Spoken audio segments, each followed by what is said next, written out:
Paul Journet et Christian Dufour sont avec moi. Bonsoir. Bonsoir. Bonsoir. Alors, changement de ton et de position à l'ONU. On l'a vu aujourd'hui. Le Canada a voté pour un cessez-le-feu aux Nations unies. Se sont opposés les Américains, les Israéliens, quelques autres pays. La Grande-Bretagne s'est abstenue. Je vous fais entendre M. Trudeau, Mme Joly, et on revient tout de suite. Je viens d'avoir une conversation très longue avec le premier ministre Netanyahou sur la position du Canada et notre engagement envers la paix, la stabilité et la protection de tous les gens dans la région. Nous croyons profondément qu'on a beaucoup de travail à faire, qu'on va faire avec nos alliés, nos partenaires de la région et à travers le monde vers une solution à deux États.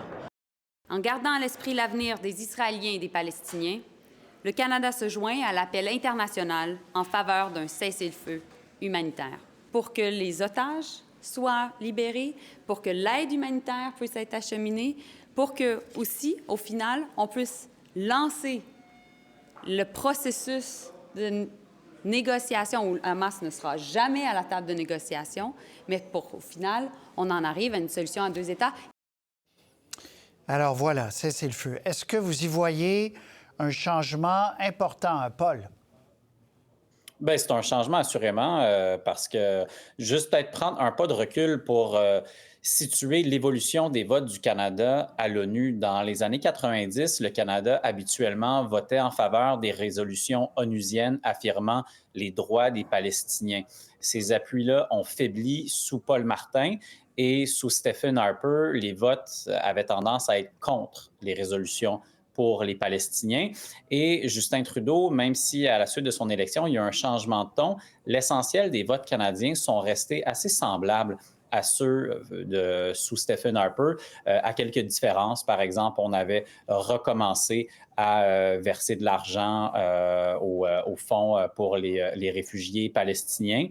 Puis on a vu donc depuis le début du conflit, bien, il y a eu des grandes réticences de la part des libéraux et de Justin Trudeau à prononcer la simple expression « cesser le feu ». Donc là, en ce sens-là, oui, assurément, il y a un changement. Et je note deux autres choses. Bien, c'est pas le Canada qui a parlé seul. Justin Trudeau s'est assuré d'avoir une déclaration commune avec l'Australie et la Nouvelle-Zélande. N'y figurent pas les deux autres alliés de l'alliance Five Eyes, c'est-à-dire le Royaume-Uni, comme vous l'avez dit, qui s'est abstenu, et les États-Unis qui ont voté contre. Je note aussi l'Allemagne qui s'est abstenue, donc autre pays du G7. On voit des fissures à l'intérieur du G7 qui vont au-delà du clivage entre les États-Unis et les autres pays. Donc, on peut débattre, peut-être qu'on y reviendra, de la résolution comme telle, de son contenu, aussi de son influence, mais factuellement, il y a un changement de la position canadienne, assurément. Oui, parce que de dire qu'on ne vote pas comme la Grande-Bretagne, comme les Américains là, dans ce cas-ci, ou comme c'est déjà un changement d'attitude, Christian Dufour. Ouais, jusqu'à peu de temps, on pouvait penser que c'était simplement un changement de ton. Je lisais les déclarations des responsables, j'avais l'impression que ce n'était pas grand-chose. Mais là, c'est carrément un changement de position. Le fait qu'on ait voté à l'ONU pour un cessez-le-feu, c'est un changement très important, me semble-t-il. Comme le dit Paul, le mot cessez-le-feu, jusqu'à présent, c'était quand même quelque chose qu'on ne voulait pas prononcer. Et sur le plan international, ça signifie beaucoup. Donc, puis moi, je rattache ça aussi à l'Ukraine. On est, je trouve, dans un tournant. Ces deux conflits mondiaux-là, c'est-à-dire au Moyen-Orient et en Ukraine, où il y a du mouvement, et même aux États-Unis, je veux dire, tout à l'heure, on le voyait, c'est clair que les États-Unis, évidemment, sont un support encore très fort d'Israël, mais le support semble moins inconditionnel dans la mesure où on veut faire des pressions sur le gouvernement israélien pour qu'il change des choses, parce que le gouvernement israélien s'est discrédité en partie par son côté extrémiste. Donc, je trouve que c'est important ce qui arrive aujourd'hui. C'est un changement de position qui a été enregistré aux Nations unies, donc c'est majeur. Comme si le Canada, Paul aussi, revenait à une position un peu plus traditionnelle, vous l'avez dit, là, avant Paul Martin. Oui, mais là, c'est une position, si on parle de la position traditionnelle dans les années 90, c'était à une autre époque, à l'époque des accords d'Oslo où le Canada jouait un rôle un peu plus significatif. Souvenez-vous, il y avait quelques tables qui avaient été instituées et le Canada pilotait celle sur les réfugiés, qui était à l'époque jugée une des plus complexes. Mais on n'est pas du tout dans le même contexte où la solution des deux États, c'est quelque chose qui, même si elle est souhaitée, en quoi peu de gens croient encore de façon réaliste aujourd'hui. Puis je reviens à l'idée, bon, c'est une résolution de l'ONU. Son effet reste à voir s'il y en aura un. Ben voilà. Mais on voit quand même quand les États-Unis, ceux qui ont le plus d'influence auprès d'Israël, c'est les États-Unis pour des raisons évidentes. Mais malgré tout, l'influence des États-Unis semble assez limitée en ce moment sur le gouvernement israélien. Et le problème reste entier, là. C'est un dossier profondément pourri et jusqu'à présent, c'est difficile de départager les torts de façon à ce point-là claire. Il n'y a pas de solution. La solution des deux États, c'est bien beau sur papier, mais il y a du mouvement parce que c'est vrai que ça devenait de plus en plus intenable. On avait l'impression qu'Israël, bon, en fait, avait riposté, c'était comme vengé, mais où ça va s'arrêter, tout ça. Mais quelque part, on n'est pas plus avancé jusqu'à un certain point. Parce que je vous montre, les gens qui ont vu les feuilles de papier, là, c'est la liste des résolutions de l'ONU non respectées par Israël. Il y en a pour un bottin téléphonique. Alors, juste fermer ce sujet, Paul et Christian, cette résolution-là, concrètement, oui, il y a une pression qui s'accentue au niveau international dans l'opinion et les États, mais ce n'est pas contraignant, Paul. Oui, puis non, pour évidemment, Israël... c'est pas contraignant. Puis... Oui, Paul, et après, Christian, Paul. Mais oui, c'est pas contraignant. Puis aussi, il faut quand même ajouter la version longue, la résolution. On demande au Hamas de libérer les otages, de cesser d'utiliser les civils palestiniens comme des boucliers humains et aussi de déposer les armes. Donc, je pense que ces conditions-là ont de grandes chances d'être respectées. Conclusion, Christian. Et pour Israël, ce qui est inquiétant, c'est que l'appui des Américains est moins inconditionnel qu'il l'a déjà été parce qu'il y a des segments de la société américaine qui sont plus sympathiques aux Palestiniens. Donc, il y a un message que Netanyahou doit comprendre, mais est-il en mesure de le comprendre?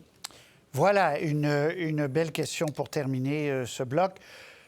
Les négos, j'ai envie de vous demander, est-ce que on voit cette question émerger. Hier, j'avais des invités aussi pour parler de ce million d'élèves qui sont privés d'école depuis 4 semaines.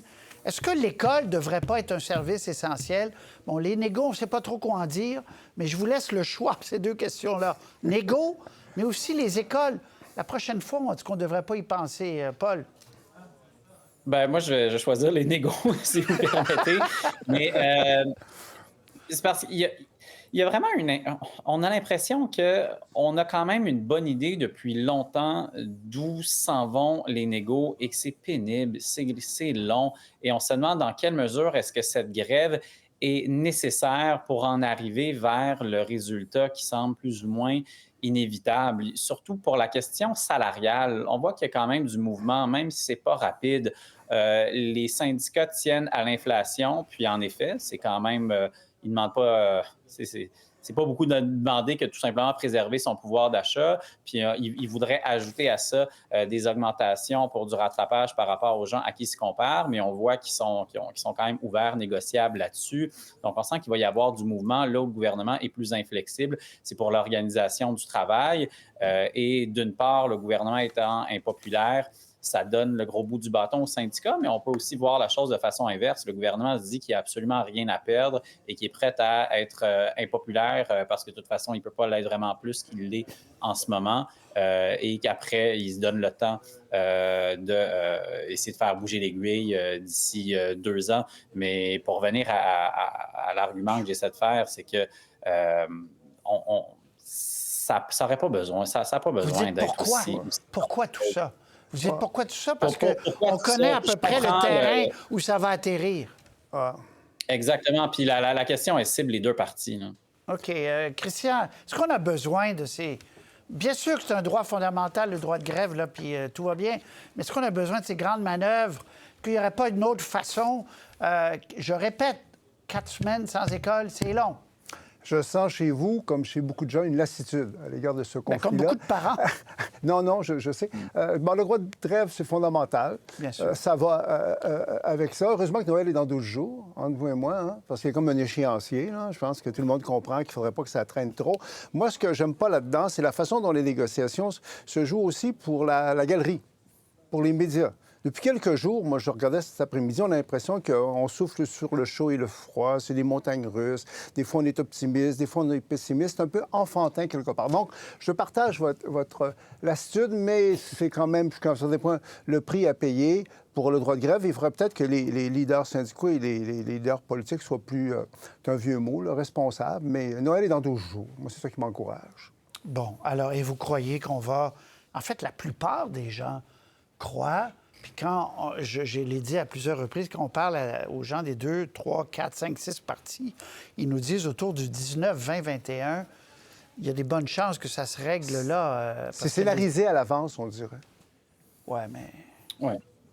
Mais il faut quand même rappeler que il y a une inquiétude particulière à cette négociation qui est la réaction des membres eux-mêmes, pas des syndicats qui négocient, Très bon point, ça. mais de comment leurs membres vont interpréter l'entente, parce que c'est pas, on l'a répété souvent, mais c'est pas du spin politique que dire que les infirmières, les enseignantes et les autres employés sont profondément exaspérés par leurs conditions de travail et qu'ils sentent qu'ils ont cette fois-ci l'appui de la population, le gros bout du bâton, et qu'ils ne se contenteront pas d'une entente qui leur semble un compromis bancal, surtout qu'ils ont été gonflés à bloc par leurs dirigeants syndicaux. Puis là, ça va être l'exploit attendu des négociateurs, une fois s'ils réussissent à négocier quelque chose, leur les faire dire... descendre.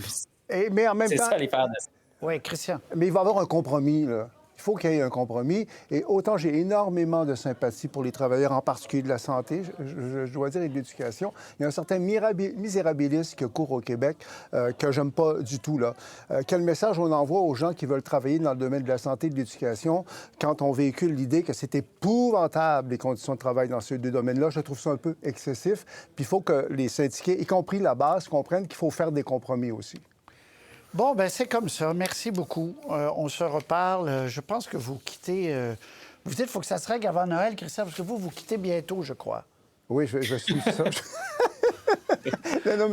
non, ça va se régler bientôt.